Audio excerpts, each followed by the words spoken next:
Hey guys, I'm Pranava Nissan and this video is going to be about The Outsider by Stephen King. The Outsider is a paranormal thriller and a psychological thriller slash murder mystery by Stephen King, and it was released and published in the year 2018.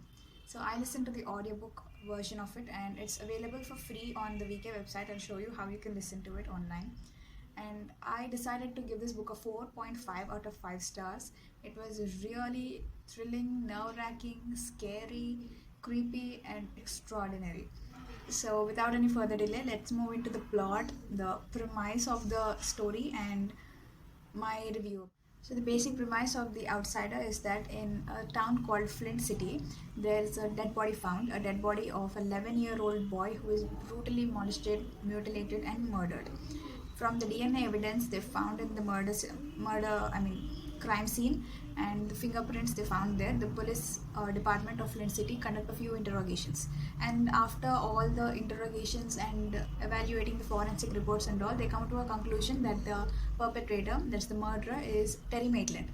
Terry Maitland is the local popular baseball coach for all the kids there, and he is a very respectable man who's lived in Flint City his whole life. But the chief of the police department in Flint City, who is Ralph Anderson, decides to arrest Terry publicly and in a very humiliating manner. Terry repeatedly pleads that he is not guilty.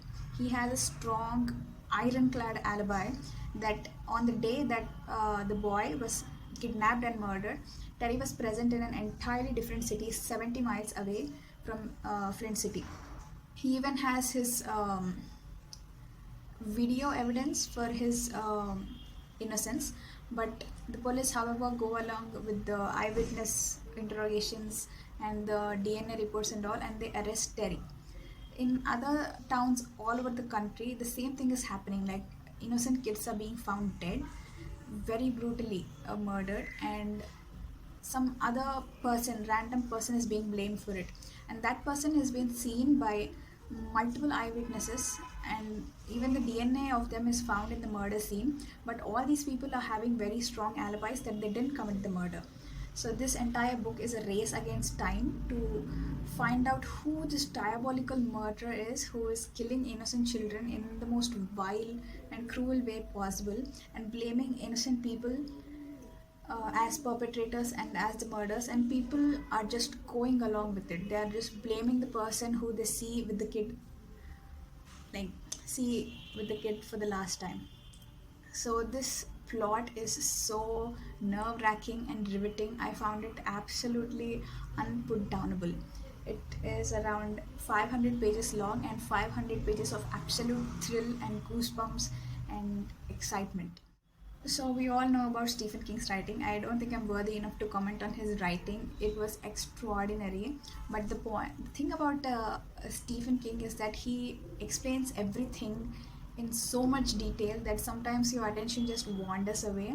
So it happens like that in this book as well. So for the writing, I'm going to give a 4 out of 5 stars. It was impeccable writing, and but sometimes it's too redundant every once in a while. But other than that, I have no complaints with the writing at all. And another extraordinary thing about this book is the characters.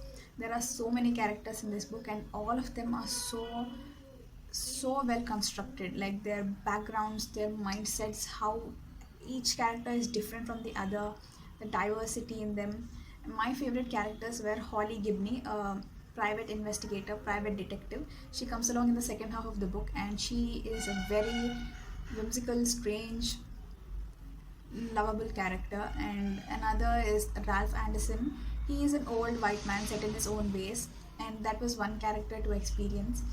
So this character development and the character background was written so well.